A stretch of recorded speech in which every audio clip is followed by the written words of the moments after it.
सरकार की तरफ से नई गाइडलाइंस जो आई, उस गाइडलाइंस में मिनी लॉकडाउन और जिसको कहेंगे आप, जैसे मिनी लॉकडाउन में तो वीक लॉकडाउन, सभी पार्टियों के, जैसे मैं राष्ट्रवादी कांग्रेस पार्टी से मुंसलिक हूँ, तो उसमें सभी पार्टियों का अचानक से ऐसा हो जाना, तो हर शख्स, हर नागरिक उसमें परेशान हो जाता है। इससे लोगों की परेशानी बढ़ गई, लोगों के अंदर तशवीश बढ़ गई, लोगों के अंदर गुस्सा बढ़ गया, लोगों के अंदर सरकार के खिलाफ भी गुस्सा आ गया, लोगों के अंदर पुलिस डिपार्टमेंट के तई भी गुस्सा आ गया। और जिस तरीके से दुकानें बंद की गई और जिस तरीके से नागरिकों को घरों में बैठने का बोला जा रहा है एकदम सडनली, तो ये आवाम बर्दाश्त नहीं कर पा रहे थे। इसलिए आवाम का बोलना ये है कि ऐसे जो नया लॉकडाउन, जो मिनी लॉकडाउन लगाया गया है, ये तो मिनी लॉकडाउन नहीं दिख रहा है, जो 2020 में 23 मार्च से जो लॉकडाउन, उससे खतरनाक लॉकडाउन दिख रहा है। और 2020 मार्च में लोगों के पास साल भर का कमाया हुआ कुछ पैसा, सरमाया, इनकम ऑफ मनी थोड़ा सा सेव करके लोगों ने रखा था, जो लोगों ने वो अपनी आमदनी से खर्चा किया, और यहाँ तक के पूरे देश के, भारत देश के नागरिकों की मदद भी की, NGOs ने भी मदद की, अहले खैर हजरात ने भी मदद की। अब साल भर से इन तमाम की माशियत के ऊपर, इकोनॉमिक के ऊपर, बिजनेस के ऊपर इसके असरात आ चुके हैं। चाहे वो बड़ा व्यापारी हो, बड़ा बिजनेसमैन हो, चाहे वो मीडियम तबके का बिजनेसमैन हो, चाहे वो छोटा बिजनेसमैन हो, तो हर एक को उसकी तकालीफ का सामना करना पड़ता है। ऐसी सूरत हाल में हमें हुकूमत की गाइडलाइंस को फॉलो अप करना है। हम ये नहीं कि हुकूमत की कानून को हम मान नहीं रहे, ये नहीं कि हम ये नहीं मान रहे कि कोरोना जैसी बीमारी है, लेकिन उसके बाद भी नागरिकों का ख्याल रखना अहमियत रखता है। प्रजा है तो राजा है, अगर प्रजा ही नहीं रहेगी तो राजा किस काम का। हमारे पुराने लोग बोल कर गए इस कहावत को।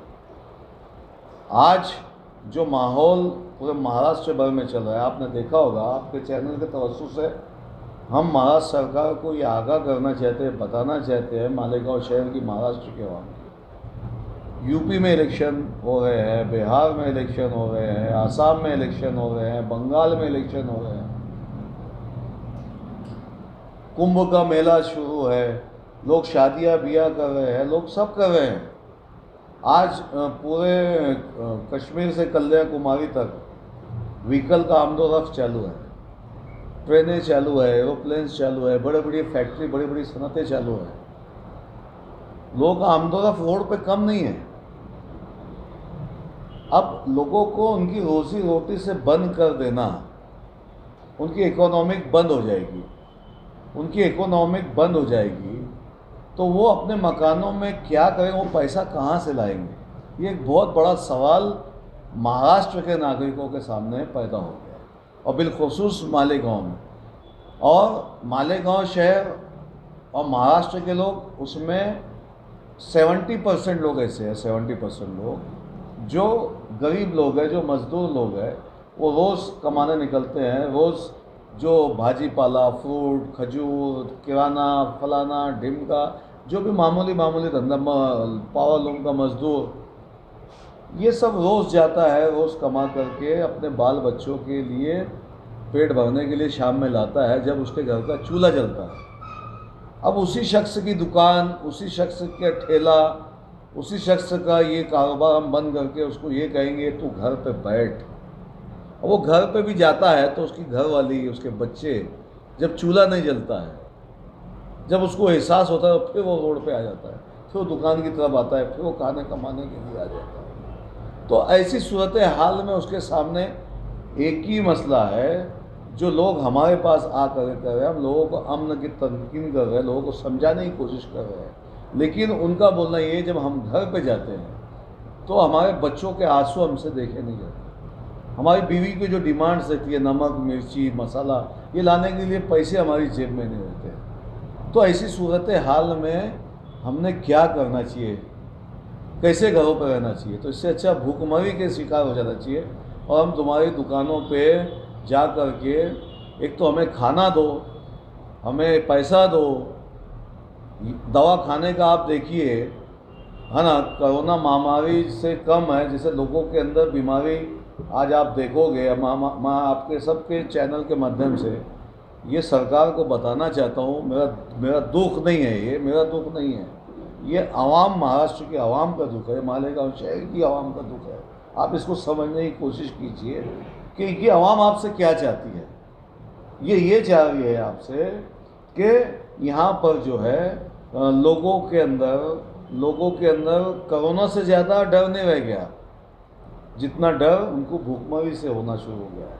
आज दवाखानों के बिल, एक हॉस्पिटल में आदमी जाएगा, चाहे वो आप देखोगे शुगर का पेशेंट हो, चाहे वो किडनी का पेशेंट हो, चाहे वो डायलिसिस का पेशेंट हो, चाहे उसको हार्ट की बीमारी हो, चाहे उसको कैंसर हो, ऐसे लोगों जब दवाखाने में जाते हैं तो उनको ये बोला जाता है कि पहले आपका कोरोना टेस्ट होगा, उसकी रिपोर्ट 24 घंटे, 36 घंटे, 48 घंटे में आती है।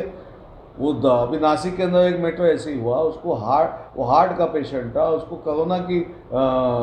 कोरोना टेस्ट कराने का बोला गया, 24 घंटे के उसके अंदर रिपोर्ट नहीं है, उसका देहांत हो गया, इंतकाल हो गया। अब उसका इंतकाल हो गया, जब उसको टेस्ट कराया गया तो उसकी रिपोर्ट जो है वो निगेटिव थी। अब ये जो लोग मर रहे हैं हार्ट की वजह से, शुगर की वजह से, फला बीमारी की वजह से, कैंसर की वजह से, तो अब ये जो मर रहे हैं इसका जिम्मेदार कौन? ये आवाम पूछ रही है हुकूमत से, हमारे जैसे लोगों से पूछ रही है। तो हमने क्या जवाब देना चाहिए? महाराष्ट्र के लोगों को क्या जवाब देना चाहिए? मालेगांव शहर के लोगों को क्या जवाब देना चाहिए? और घर बैठे बैठे तो पैसा नहीं आएगा। घर अगर इंसान बैठ जाएगा, जो रोज़ का कमाता है, रोज़ का खाता है, वो जब घर बैठ जाएगा तो उसकी ह्यूमैनिटी पावर कैसे बढ़ेगी? वो घर में खाएगा क्या, बच्चों को खिलाएगा क्या? ये एक बहुत बड़ा सवाल नागरिकों का है। हुकूमत के सामने ये सवाल खड़ा करके रख दिया है। तो कुछ दिन में अगर सरकार, अगर दुकानों के ऊपर या का डिपार्टमेंट अगर नोटिस इशू कर रहा होगा, या मस्जिदों को नोटिस इशू कर रहा होगा, या मंदिरों को नोटिस इशू कर रहा होगा, तो हम मेहरबानी करके हाथ जोड़ के सरकार से भी विनती करते हैं, मालेगांव के नागरिकों की तरफ से विनती करते हैं, महाराष्ट्र के नागरिकों की तरफ से विनती करते हैं कि आप अपना ये ऑर्डर वापस ले लीजिए, और न तो फिर भारत के संविधान का पालन कीजिए। भारत के संविधान में अगर भारत के नागरिक के ऊपर अगर कोई आफत आती है, तो भारत सरकार का काम है, A1 क्लास ऑफिसर का ये काम है कि सरकारों ने, और A1 क्लास ऑफिसर जैसे कलेक्टर साहब का काम है कि लोगों को मूलभूत सुविधा, जीवन आवश्यक वस्तु, खाने पीने, मेडिकल के साथ पहले उनको पुरौठा किया जाए और उसके बाद लॉकडाउन किया जाए। लोग ऐसे लॉकडाउन को मंजूर कर लेंगे। नहीं तो फिर अगर आप ये नहीं कर सकते तो फी घर 20,000 रुपये महीना उनको प्रोवाइड कीजिए और लॉकडाउन कीजिए। लोगों को ये मंजूर है। आप पैसा देंगे, आप मूलभूत सुविधा, आवश्यक जीवन आवश्यक वस्तु देंगे तो लोग रोड के बाहर नहीं आएंगे। और अगर आप लॉकडाउन करोगे और लोग बोले घरों में रहो, और घरों में रह करके उनके पास पैसा नहीं रहेगा तो लोग खाएंगे क्या, पिएंगे क्या?